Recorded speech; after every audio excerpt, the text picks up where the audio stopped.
Hey guys, in this video I'm going to teach you how to replace your bathroom sink faucet. This is a video for total beginners, so if you have never done anything like this, or if the thought of doing your own plumbing is scary and intimidating, keep watching because I'm going to show you how easy it really is.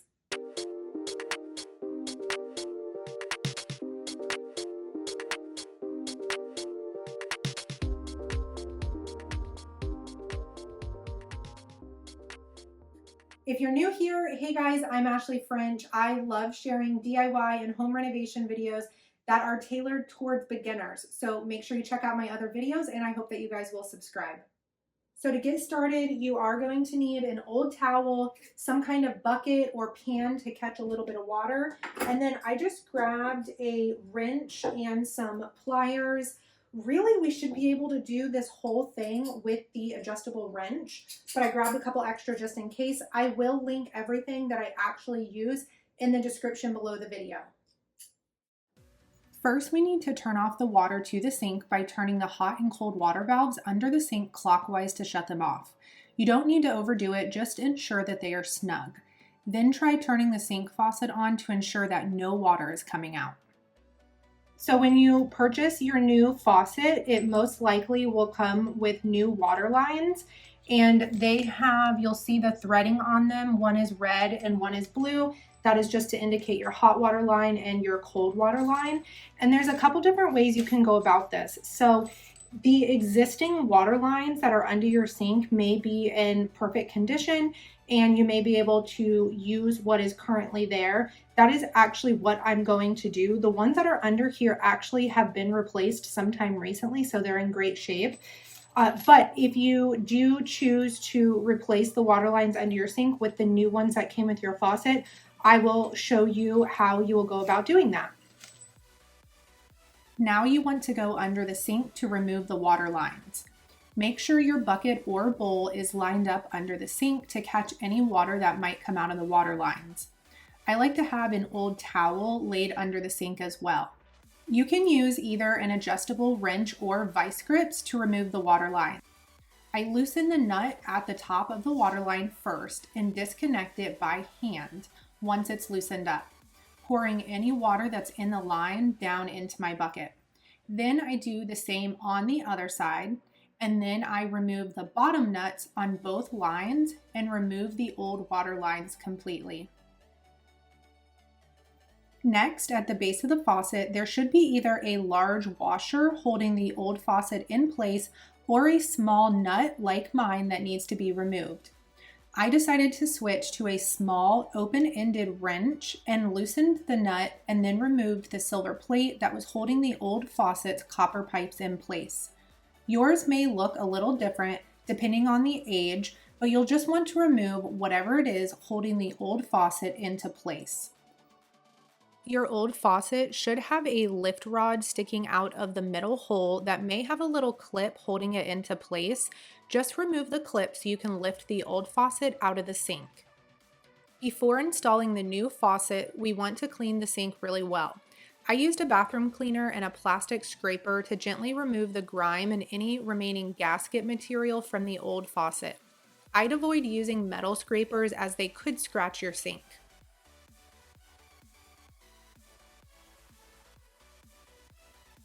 Now it's time to install the new faucet. I removed the plastic washers and the gasket from the new faucet, and then I placed the new gasket over the holes in the sink and positioned the new faucet carefully, ensuring it lined up with the gasket evenly so that no water will leak under the faucet. Then screw on the washer nuts to secure the faucet in place.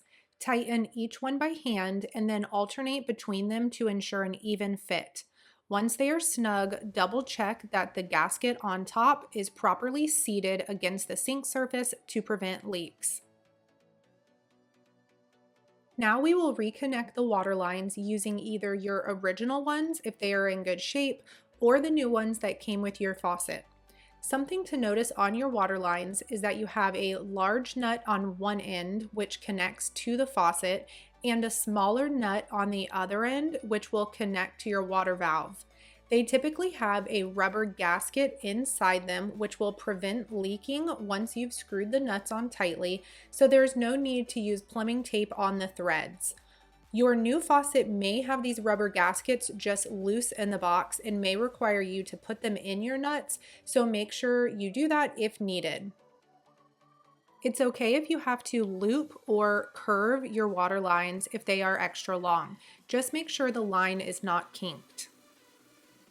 At this point, the new faucet is fully installed and you could turn your water on and start using it. But I want to replace the drain stopper that came with my new faucet so that it will match the same gold color. So to remove the old drain, use your adjustable wrench if it opens wide enough, or you can use large tongue and groove pliers to unscrew the nut that's holding the drain in place. Mine is plastic, but yours may be metal. Also, loosen the slip nut that's just a little lower on the drain. You'll need your bucket and towel in place to catch any remaining water that will drip out of the drain. From the top of your sink, you should now be able to pull the old stopper and the drain out from your sink bowl, and it should look like this under your sink. You'll want to clean off any gunk or residue that's around or inside the drain opening. To install the new drain, you want to make sure the hole in the new drain aligns with the hole for the emergency drain in your sink. Your sink should have an emergency drain toward the top of the sink bowl, which allows the sink to drain in the event that it overfills.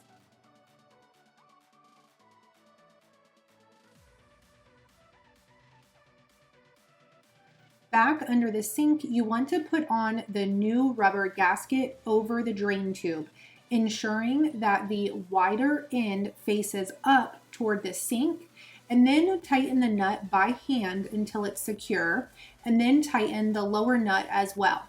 I like to go back with my wrench and make sure that these are snug. Now you can turn the water valves back on, check the faucet, and make sure everything is running properly without any leaks. If you notice any, adjust the connections until they're tight. I like to keep a piece of cardboard under the sink for a couple days and check it daily for drips to ensure nothing is leaking. If you do notice any leaking, you can unscrew the areas that are leaking, apply a layer of plumber's tape, which should come with your new faucet, around the threads of your connections, and then retighten the nuts and washers. And that's it. It really is an easy upgrade that you can do in your home. I'm going to make sure I link everything that I used in the description below. And if you haven't noticed, there's no mirror in here. That's because I'm right in the middle of a full little budget remodel in this guest bathroom. So if you'd like to see what it looks like when it's totally done with everything completed, I'll post the blog link also in the description so you can see what this bathroom looks like once I'm done with the quick budget-friendly remodel. I hope you guys liked this video. Please give it a thumbs up and subscribe, and I will see you guys next time.